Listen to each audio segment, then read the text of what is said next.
이렇게 만들어져 나오고요. 어떻게 사람은 정신병자라는 말로도 표현할 수 없을 만큼 이렇게 걸레를 만들어 놓는지. 이를 악물면서도 애써 분노를 참는 엄마. 참아내는 그녀의 모습이 오히려 더 아파 보이는데요. 며칠 뒤 다급한 전화를 받았습니다. 부부에게 또 한 번 큰일이 벌어졌다는데요. 끔찍한 소문에도 강하게 버텨왔던 엄마인데 지금 그녀는 곧 무너져 내릴 것만 같습니다. 소변을 보는데 피가 조금 나왔다고 하더라고요. 그래가지고 어제 오후에 병원에 왔었거든요. 자연유산. 엄마의 뱃속에 작은 생명이 있었답니다. 주원이가 떠난 뒤 찾아온 생명.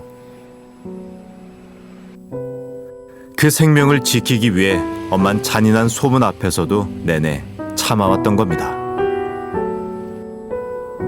어떻게 위로해야 할까요? 아이를 둘이나 잃은 엄마에게 대체 무엇이 위로가 될까요? 예정일이 4월 10일이거든요. 주원이가 마지막으로 심폐소생술을 한 게 4월 10일이거든요. 그래서 이제 저한테는 이제 거의 이제 1년 만에 돌아오는, 그러니까 주원이가 다시 돌아오는 아이라고 생각이 돼서 좀 특별했죠. 사실 주원이의 죽음은 여전히 의문투성입니다. 보육교사가 아이를 강하게 흔든 것 때문에 뇌사 상태가 됐다는 의견도 100% 정확한 건 아닌데요. 주원이가 뇌사에 빠진 그날 대체 무슨 일이 있었던 걸까요? 아이의 사인이 명확해지면 잔인한 소문을 잠재울 수도 있을 겁니다. 소문이 무성하게 피어나는 건 그날의 진실이 밝혀지지 않아서입니다.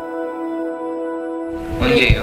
영유아 건강검진 받고 들어오는 길이에요. 이게? 네. 그날 아침 엄마는 주원이를 안고 외출을 했는데요. 아이의 건강검진을 위해서였습니다. 주원이 너무 배고파하는 것 같아가지고 모유수유를 하고 10시 15분, 20분 그 정도 그 사이에 제가 어린이집에 등원시켰거든요. 주원이를 어린이집에 맡긴 뒤 큰아이를 데리고 목욕탕에 갔다는 엄마.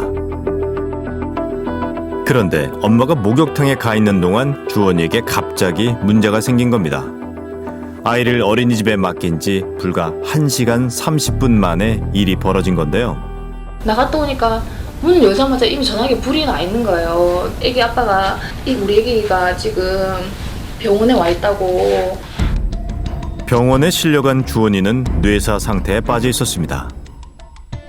아기를 앉자마자 바로 심폐소생술, 가슴 압박을 지시하고 가장 가까운 병원으로 이송을 했습니다. 엄마 품에 안겨있던 주원이는 멀쩡했는데 119 대원의 품에선 힘없이 늘어져 있습니다. 주원이에게 무슨 일이 있었던 걸까요? 경찰도 그 원인의 의문을 갖고 조사를 했는데요. 그런 거를 만약에 떨어뜨려가지고 그 정도 뇌출혈이 발생할 정도로 한 것 같으면 멍이 뒤라도 들어야 되고. 아이의 머리에 멍이나 상처가 없으니 가해자가 없는 거랍니다. 하필 어린이집 내부엔 CCTV도 없었는데요. 뇌출혈이 나는데 외상이 왜 발생할 수 있지요? 가만히 있는데 뇌출혈이 발생할 수 있는 거 아닙니까? 뇌출혈이라는. 경찰은 아이가 돌연사한 걸로 보고 있습니다. 보육교사에게 잘못이 없다는 건데요. 그러니까 보육교사가 아이를 세게 흔들어서 문제가 생긴 게 아니라 주원이의 건강에 문제가 있었다는 겁니다. 경찰의 수사 내용을 전문가도 동의할까요? CT 소견을 보시면 전반적으로 앞쪽에 이마 쪽에 경막 하출혈이 보이고요. 그리고 위쪽 부에 뇌출혈이 있는데요. 외상에 의한 손상이라고 봐야 되겠죠. 전문가는 뇌의 출혈 증상에 주목합니다. 외부적 충격 흔적은 전혀 없는데.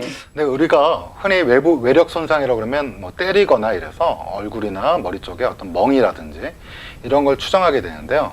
큰 외부적 형태의 손상은 없더라도 가속감속 기전에 의해서 뇌출혈은 발생할 수 있습니다. 뇌출혈은 절대 원인 없이 생길 수 없다는 겁니다.